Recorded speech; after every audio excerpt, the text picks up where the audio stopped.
hoy, para empezar este tema, vamos a iniciar por Antonio Guzmán Blanco.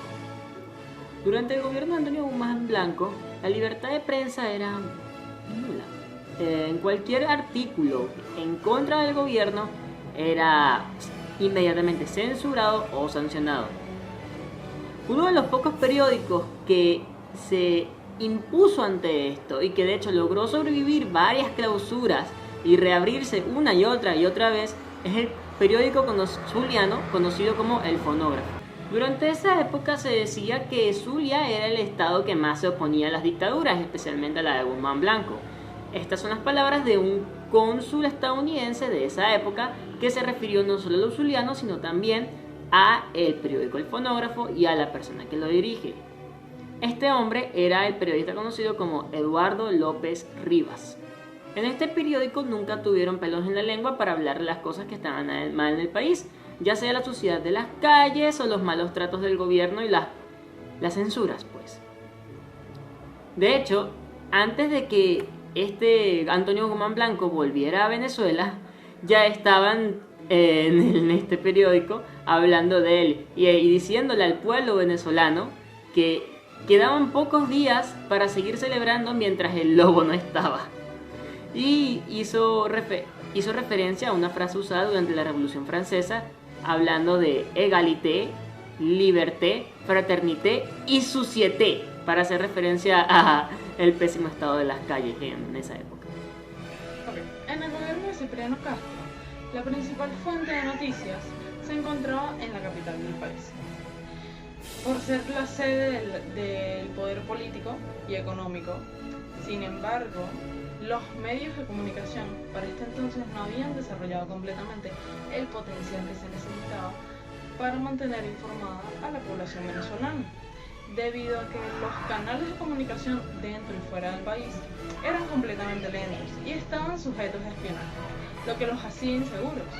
También en este periodo se fortaleció la traba de la censura gubernamental, que implicaba no publicar ninguna noticia sin consentimiento de algún oficial o una autorización.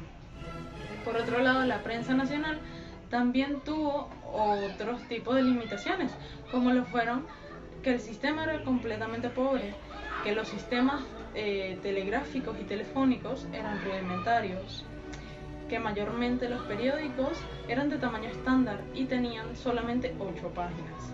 Además de eso, los ferrocarriles solamente cubrían poca distancia y los caminos fuera de la capital eran estrechos y de tierra.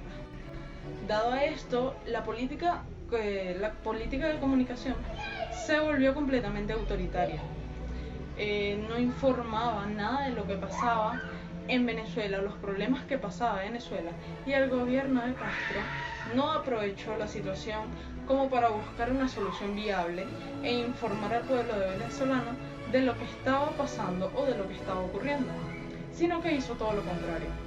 Controló los medios de comunicación a través de la presión económica y la censura, en contraposición al artículo 6 de la Constitución de 1901, que establecía que la prensa tenía libre pensamiento y palabra. Durante el gobierno de Juan Vicente Gómez existieron dos tipos de prensa. Una se encargaba de dar la noticia al público sin criticar al gobierno, y la otra mostraba la otra cara de la moneda y mostraba la realidad que se vivió durante los 27 años que duró ese gobierno.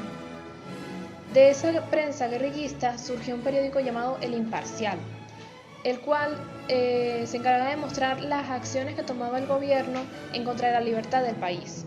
Otro periódico que surgió en forma de antigobierno era La Protesta, el cual se burlaba de las acciones del gobierno utilizando la ironía y el sarcasmo con los sucesos que ocurrían en aquella época.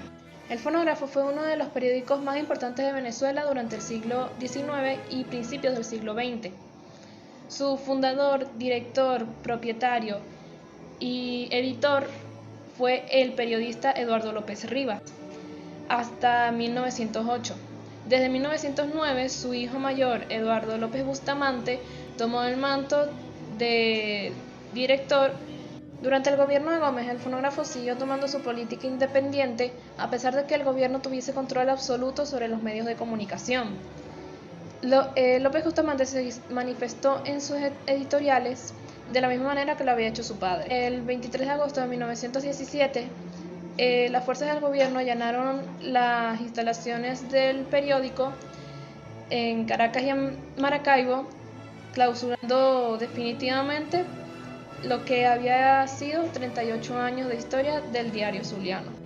En el año 1936 se establece la censura de prensa para intentar acallar los llamados a la insurrección por parte de la Federación de Estudiantes de Venezuela, la Asociación de Escritores Venezolanos y otras organizaciones políticas y estudiantiles. Estos hechos desencadenaron la gigantesca movilización del 14 de febrero de ese mismo año, cuando más de 30.000 caraqueños manifestaron contra la censura de prensa, siendo atacados por órdenes del gobernador de Caracas, Félix Gálvez, con el trágico saldo de 6 muertos y 150 heridos. En este contexto, el general Eleazar López Contreras aprovecha el momento político para acercarse a las masas. Comprende que es mejor tenerlas de su parte que enfrentarlas. Su primera reacción fue escucharlos y acepta hablar con una delegación portadora de un pliego de peticiones de tono perentorio. Luego, este permitió la libertad de prensa abiertamente e inclusive anunció por radio el llamado Programa de Febrero, programa que respondía contra actos de saqueo hacia las propiedades de los gomecistas. Este acto representó la primera vez en toda la historia política del país en que un presidente proclamaba públicamente un programa de acción del gobierno. En estos dos casos anteriores podemos observar que no solo permitió la libertad de expresión de la opinión propia, sino que a su vez también le brindó al pueblo el ejercicio del derecho de estar informado. Mi nombre es Kelly Bernat y voy a hablar sobre la imprenta y la libertad de prensa en el gobierno de Isaías Medina Angarita. En este gobierno había más libertad de expresión que en el periodo anterior. La prensa y la radio mantenían informados al pueblo de las opiniones y las críticas del gobierno formuladas por las tendencias políticas, sin que esto conllevara a una represión de ningún índole. Este gobierno se caracterizó por la totalidad del apego de la libertad de expresión. Ni siquiera el 18 de octubre de 1945, en el golpe de Estado, se limitó el derecho de los ciudadanos a mantenerse informados. Durante este periodo surgieron los siguientes diarios: Últimas Noticias, 1941, Morrocoy Azul, 1941-1958. Aquí está 1942, 1946 y Acción Democrática, 1942-1943. Y El País, 1944. En estos periódicos había contenido político de gran amplitud democrática de este gobierno. Tanto la derecha y la izquierda tenían su medio de difusión y ya quedaba de la parte del lector decidir qué diario leer. Hola, buenas tardes, mi nombre es Gabriel Yamizar y les voy a exponer cómo fue la censura en el gobierno de Rómulo Betancourt. Rómulo Betancourt cerró, allanó, ocupó, suspendió y amenazó los periódicos, las emisoras de radio, las plantas de televisión y encarceló a muchos periodistas. En la lista de los periódicos que él cerró se encuentran como muy importantes el Fantanchones, el Dominguito, el Círculo, el Tribunal Popular, el Clarín, los Seminarios, la Izquierda y la Unión República Democrática. En ese tiempo se llamaba URD. Además, el Nacional y la cadena de publicaciones Capriles fueron acosados y amenazaron. El 7 de junio de 1961, Miguel Otero Silva, director y miembro principal de la Junta Directiva de su gobierno, denuncia la situación que vivieron los periódicos con el apoyo soterrano de Rómulo Betancourt para quebrar el periódico nacional. Esto lo hicieron a través del retiro de las pautas publicitarias de grandes anunciantes. Luego, el 5 de octubre de 1961, por instrucciones de Betancourt, el Comité Ejecutivo Nacional, el CEN, de Acción Democrática, inicia una campaña contra las cadenas de publicitarias de Capriles.